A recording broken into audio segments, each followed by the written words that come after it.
Do I need to get quite close to the microphone there, Chris? You don't have to, but Okay. if you feel comfortable doing that, Sure. quite all right. So, if someone were to see you walking down the street, Yeah. how would they know who you are? I think I'm a member of that group of people with funny walks. Yeah. I think so. Are you officially in the Ministry of Funny Walks? I think Or? that's it. I'm a little bit embarrassed about my posture. How so? I think I walk with my toes out. See a little bit of like a penguin waddle I going? think I do. Yeah. And I'm very self-conscious about it, especially in the snow or sand. If I can look behind in my Leave a steps track.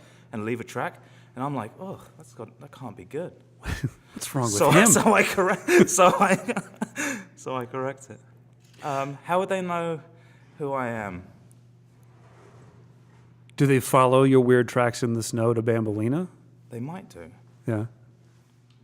I did see some cool shoes that actually had soles like bear prints. Yeah.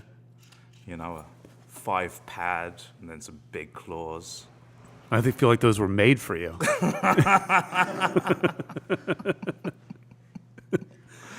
So I'll tell you a funny story. Okay. You can delete this all if it's not going to work out for you. Oh, no.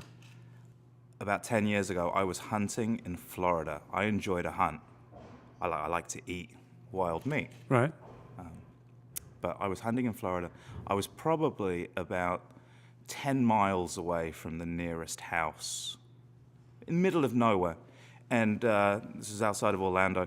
There's a lot of sand out there. I think, the whole area was underwater, 100,000 years ago or something. Sure.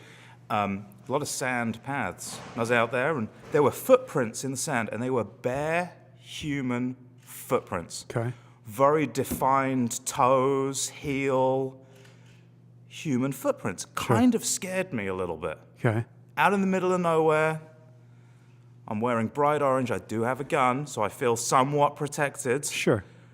And I'm following these footsteps, and they start to run. So I can see that it's just the balls of the feet and the toes, and there's no longer the heel print. Okay. And the stride is stretched out, and you can actually see the sand has been kicked behind from the person running. And it absolutely scared the crap out of me. I have no idea what was going on out there. Maybe the Hunger Games or something. I have no idea. One pair of tracks. No, nothing. Nothing chasing Nothing in them. pursuit. There could be like a mountain man out there. I would imagine he would have a very big beard. Yeah. Like You a didn't long see like beard, a dragging beard. No? But I would Okay. imagine the beard would be so long it would like hide his genitalia. True. Maybe it kind of sticks out behind him like a tail and flaps in Yeah. the wind. Makes sense. Kind of makes me think of another Monty Python movie, Yes. Yeah. I know which one. Yeah. The Life of Brian. Yes. Absolutely. So Tim, how long have you lived in Salem? I think we've been here about 6 years. How'd you end up here? So Elizabeth, my wife, and I, and Alexandra, our eldest daughter, were living in Florida. I was working for a national catering company at the time, and they had an opportunity to move me up to New England, Okay. and we jumped at the opportunity. Why? I think it was those footprints in the sand in Florida kind of scared me. Makes sense. Makes sense. I think Boston's always been, an attractive city to us. Definitely a good place to, New England's a good place to raise kids. Mm-hmm. So we had an opportunity to move up here. We actually found an apartment in Framingham. And that apartment deal lease fell through in the last minutes before we were about to sign the lease. And I'm really glad that happened. It did mean that we were homeless for 4 or 5 days, and we lived in hotels for 4 or 5 days until we found Salem. Okay. And we moved into one of the apartments downtown, and we love it. Absolutely love it. I think this is our forever city, if there is such a thing. Where were you prior to that, Florida? And were you a vagabond for a while, or? So we were just outside of Orlando for about 4 or 5 years. And before that, we were in LA. Elizabeth was finishing her degree out there in a university just north of LA. Mm-hmm. So it's a couple of years in LA, 4 or 5 years in Florida, and then we've been up here for six years. What do you think? What connected with you about Salem? What was it that locked in? Was there any one? I think the community is real important. We love everybody in Salem, you know. It's a very like warm and welcoming community. Mm-hmm. I think being next to the ocean is probably like my biggest thing. Yeah. I love the water, Yeah. you know. We try to spend as much time at the beach as we can, you know. I just feel like there's like a cleansing that happens when you're near water. Yeah. And I grew up in London, which is probably 50, 60 miles away from the coast, you know, which isn't a far trip, but if you know, Compared to Compared you to could here, literally throw a rock. stone's throw.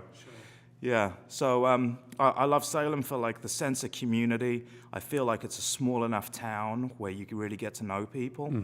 Very friendly people. We know most of our neighbors, and even if we don't know people, like people will say hello walking down the street, you know? Right. I think Salem being the proximity to Boston means that we don't feel like we're living in the sticks. But at the same time, it's definitely a much slower pace than, you know, being in a city, big city. Right. So you and Larry run Kokeshi and Bambolina in downtown Salem. Yeah. And the last election cycle that came around in Salem, there was seemed like a lot of new Salem versus old Salem. And I feel like you guys and, you know, Chris and Mary Ellen from Notch are kind of on the, you know, the bow wave of the new Salem and bringing in, you know, more nightlife and more restaurants and more things to do and giving people a reason to come here. Wow, cool. Do you feel that, or do you just feel like you're running a couple of restaurants? I feel like we're running a couple of restaurants. I feel very, very proud that you grouped us with Mel and Chris at Notch, because I feel like what they're doing here is way more progressive than what we're doing, but I appreciate that. I have a couple of friends that live in Melrose, and every time we go to get together with them, they're like, no, we'll come to you, because there's nothing for them in Melrose. You know, and in that area, there's something happening here. Can you tell me how the restaurant industry is an animal unto itself, but how you end up running a pizza place and a noodle place at the same time? Like, that's so two completely disparate types of food.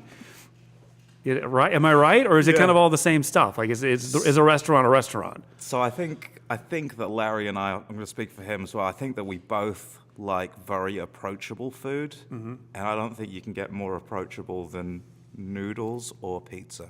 Yeah. And I think that Neapolitan pizza can be pedestrian in the sense you can get a margarita pizza and 99% of the population is going to like it, you know? But it also has the ability to be much higher end if we, you know, Dress it up and, you know, put some fancy ingredients on there. And I think it's the same thing for noodles. You can have a pretty basic, comforting bowl of noodles, or you can get pretty wild and put some fun ingredients in there and, you know, really make people hopefully think about, you know, what's going on in their food. Did you ever think, especially with Kokeshi, did you ever think that maybe you were pushing it a little too far for what it fairly recently was a sleepy, like, New England town? Like, now we're going to drop this crazy noodle place on your heads? I think it took a little while for Kokeshi to build momentum. And I really think in the last 6 months it has, you know. That recent? I think in the last 6-8 months, like, we've seen a lot more repeat customers, you know. And I think that has, I'm not quite sure what that's down to, whether it's just it took time for the name to get around, or whether it just took time for us to get our systems down and really develop the menu and the quality. I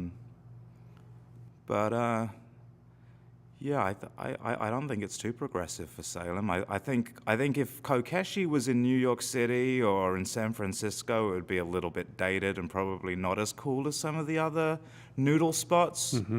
But I think in comparison to other places, it certainly stands out, or at least I like to think it does. How does a local business keep the local community engaged? How do you keep the locals coming back?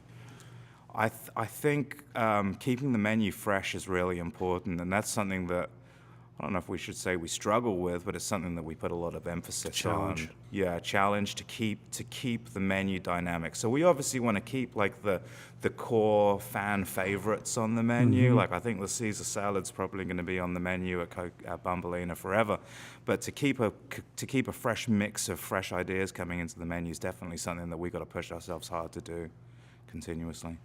What do you do? How are you making Salem a better place? Gosh, I try to keep the people that are working at the restaurants as happy as possible. Yeah. Yeah, I believe that having happy staff is the most important thing. Having happy staff will create happy customers. Sure, So, absolutely. Trickles so right having, down. So having a positive work environment is my number one goal. I think if people are enjoying themselves at work, they are going to provide better service and cook better food. And be happier about everything that they do. So I think it's the jobs that we create are the most important thing to me. I haven't been doing this in any because I just on a personal level, Kokashi is hands down my favorite restaurant in Salem. Thank you. No, without a doubt. So. Thank you. Don't tell Larry. Yeah. Don't tell Larry. I don't want to go into his head, but yeah. Thank you. All right, Tim. Thank you. Thank you. I'm so embarrassed. I started talking about naked mountain men dragging their genitalia through the sand. I was hoping for the big payoff, and I stumbled across this shack, and it was full of alligator heads, alligator skulls, and there was a man.